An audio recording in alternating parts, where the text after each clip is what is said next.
Students, उम्मीद है कि आप लोग खैरियत से होंगे। जैसा कि आपको मालूम है कि हमने एप्टीट्यूड सीरीज़ के अंदर रीजनिंग का सेक्शन स्टार्ट किया था और रीजनिंग के सेक्शन के अंदर वर्बल क्लासिफिकेशन हमारा सब सेक्शन था, जिसके पहले लेक्चर के अंदर हमने 5 क्वेश्चंस को डिस्कस किया था ताकि बच्चों को नो हाउ हो जाए। अब इस लेक्चर के अंदर हम मज़ीद क्वेश्चंस को डिस्कस करेंगे। जैसा कि आपको मालूम है कि हमें क्या करना पड़ता था कि 4 हमारे पास ऑप्शंस होते थे, 4 में से एक ऐसा ऑप्शन होता था या ऐसा वर्ड होता था जो बाकी 3 की कैटेगरी से मैच नहीं होता था। तो यहाँ पर क्वेश्चन नंबर 6 से स्टार्ट करते हैं, क्योंकि 5 क्वेश्चन हमने पहली वीडियो के अंदर कर लिए। Which word does not belong with other, कौन सा वर्ड है जो बाकी से बिलोंग नहीं करता। ऑप्शन गिवन है राइट, बी ऑप्शन है आपके पास सॉर्डो, थर्ड ऑप्शन है आपके पास पंपरनिकल और डी ऑप्शन है आपके पास यानी कि फोर्थ लोफ। अच्छा, राई क्या होती है? राई एक ऐसा पौधा होता है जो वीट यानी कि गंदम की फैमिली से बिलोंग करता है और ये बहुत ही लो टेम्परेचर के अंदर उगने वाला पौधा होता है। सोरडो क्या होता है? जिसको हम नॉर्मली कहते हैं खमीरी रोटी, जो कि नॉर्मली ब्रेड वगैरह को बनाने के लिए इस्तेमाल होती है। पंपरनिकल जो है वो कहते हैं आप जर्मन डेंस ब्रेड को, ये भी एक ब्रेड की टाइप हुई। और लोफ, लोफ क्या होती है? एक पूरा पीस होता है ब्रेड का, नॉर्मली आपने देखा होगा, जिसको बेक किया जाता है और उसके बाद उसके स्लाइस किए जाते हैं खाने के लिए। तो इसका मतलब क्या हुआ कि आपके पास ये और ये ऑप्शन बी, ऑप्शन सी और ऑप्शन डी, ये तीनों किसकी कैटेगरी के हैं? ब्रेड की कैटेगरी के हैं, जबकि राई जो है वो इसकी कैटेगरी का नहीं है।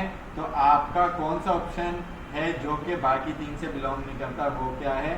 राई। उसी के बाद हमारा नेक्स्ट क्वेश्चन है which word does not belong with other, कौन सा वर्ड है जो बाकी वर्ड से रिलेट नहीं करता या बिलोंग नहीं करता। ऑप्शन है गिटार, फ्लूट, वायोलिन और डी ऑप्शन है आपके पास सेलो।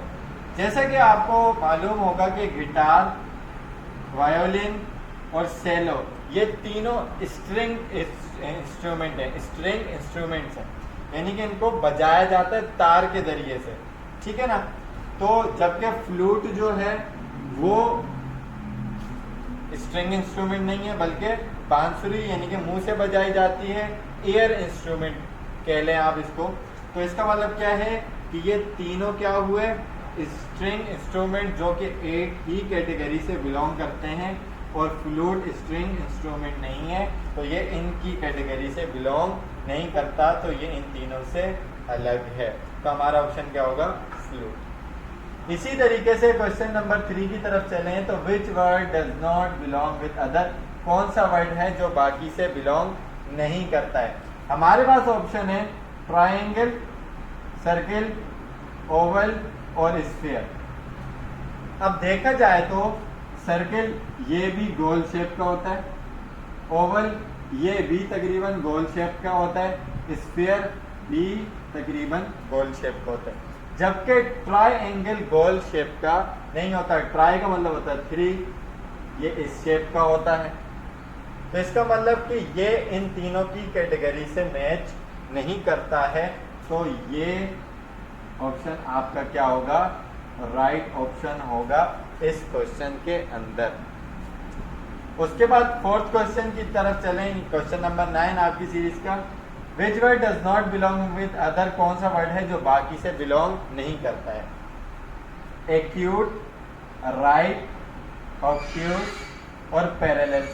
अब देखा जाए तो एक्यूट, राइट और ऑब्ट्यूज ये तीनों एंगल के नाम। एक्यूट वो एंगल होता है जो लेस देन 90 डिग्री का एंगल होता है, यानी कि आपका अगर मैं यूं डी की शेप में बनाऊं तो 90 डिग्री दरमियान में होता है बिल्कुल। तो इससे छोटा इस क्राइटेरिया के अंदर जो भी एंगल होता है वो क्या कहलाता है? एक्यूट एंगल कहलाता है। राइट एंगल क्या होता है? जो 90 डिग्री का एंगल होता है, ठीक है जी। और ऑब्ट्यूज एंगल जो मोर देन 90 डिग्री का एंगल होता है और लेस देन 180 डिग्री का एंगल होता है, यानी कि इस क्राइटेरिया के अंदर जो एंगल आता है। अच्छा, ये तीनों तो एंगल हो गए।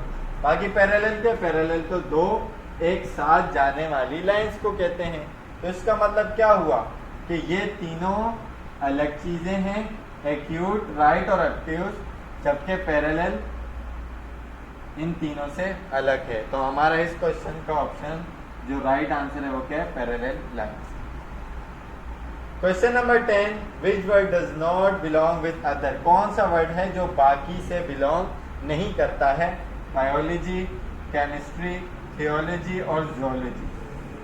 जैसा कि आपको मालूम है कि बायोलॉजी, केमिस्ट्री और जूलॉजी ये तीनों ब्रांचेस ऑफ साइंस हैं, जबकि थियोलॉजी ब्रांच ऑफ साइंस नहीं है। थियोलॉजी कहते हैं स्टडी ऑफ रिलीजन और गॉड बिलीव्स को। तो ये वाला ऑप्शन बाकी तीनों से अलग है। ये तीनों साइंस की ब्रांचेस हैं, ये साइंस की ब्रांच नहीं है। तो हमारा इस क्वेश्चन का करेक्ट आंसर क्या है? थियोलॉजी।